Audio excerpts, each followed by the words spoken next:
जब काम मारे पीटे चिल्लाए बिना हो सकता है तो क्यों नहीं कर सकते हम?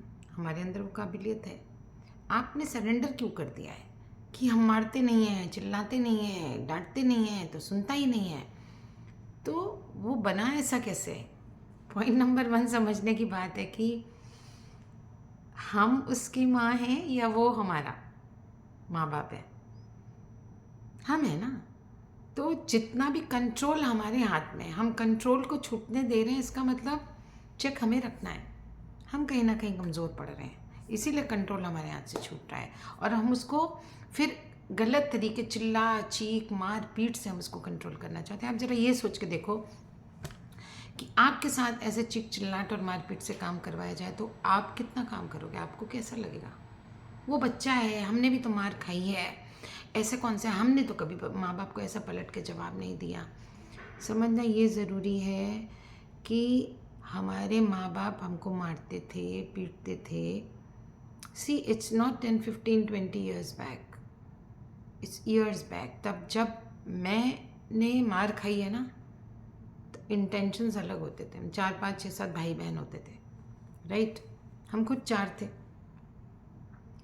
तो इंटेंशन समझ, बुरा बड़ा लगता था, लेकिन इंटेंशन क्या होता था वो समझो। क्यों हम जवाब नहीं दे पाते थे? हमारी अपब्रिंगिंग उस तरह से हो रही होती थी, हमारा एटमॉस्फेयर, एनवायरनमेंट उस तरह का होता था, और हमें कोई ना कोई बड़ा घर में होता। जैसे मेरे केस में दादी थी, तो दादी संभालती थी कि कोई बात नहीं बेटा, देख मम्मी को कितने काम हैं, तेरे अच्छे के लिए तो बोल रही है। सिंपल से इतना बोलते थे बस।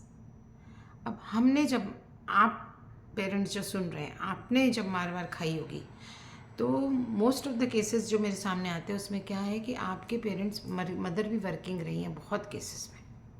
और मदर जो वर्किंग अगर नहीं भी रही हैं तो एनवायरनमेंट अलग है ना। आपके समय में अलग तरह का कॉम्पिटिशन्स हो गया था, हमारे समय में कंपटीशन हेल्दी था, रेस नहीं थी, है ना। रैट रेस में नहीं दौड़ रहे थे 90% वाले। आपके टाइम पे शायद हो गया होगा, लेकिन फिर भी इतना ज़्यादा इन्फ्लुएंस बाहर के एटमॉस्फेयर का, एनवायरनमेंट का नहीं होगा, नहीं था। इसीलिए आपने भी पलट के जवाब नहीं दिया, क्योंकि कहीं ना कहीं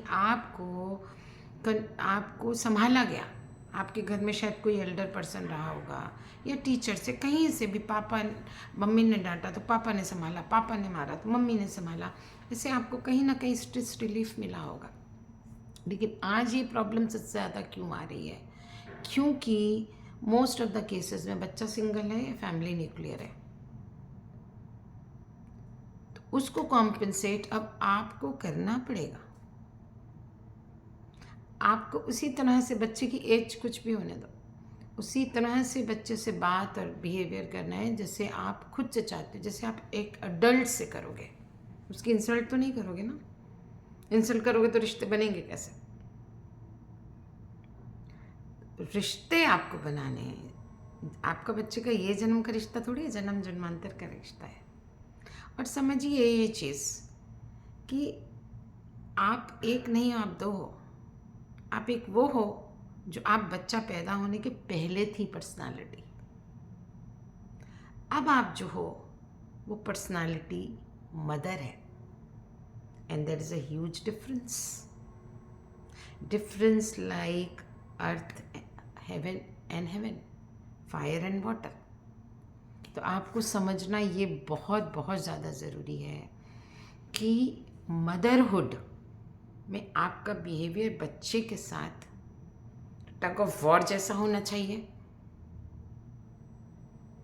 या फिर मदर जैसा होना चाहिए।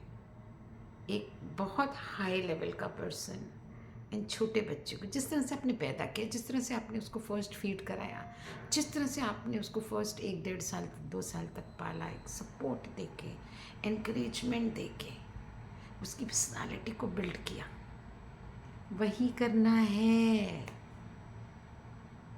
फेथ उसकी काबिलियत में अप्रिशिएट, गिर भी जाए तो ताली बजा के अप्रिशिएट। बाहर की दुनिया से अछूता रखो बच्चे को, कंपटीशन में नहीं मत पड़ो।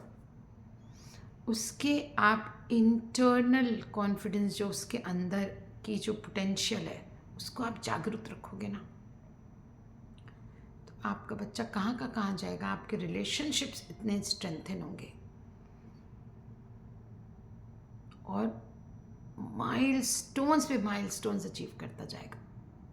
बड़ा सोचो, ये छोटे कंपटीशन, स्कूल के मार्क्स ये इम्पोर्टेंट हैं, क्रेडिबिलिटी बनाते हैं, उसको उस तरह से समझाओ, उसको नीचा गिरा गिरा के बार बार उसको कोच कोच के ये शब्द यूज़ करके तू ढीठ है, तू स्टबन है, तू प्लीज स्टॉप डूइंग दैट।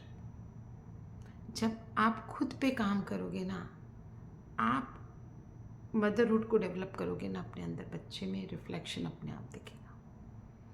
कोई क्वेश्चन कमेंट से तो डालिए, I would like to answer them and connect with you. Take care, bye bye.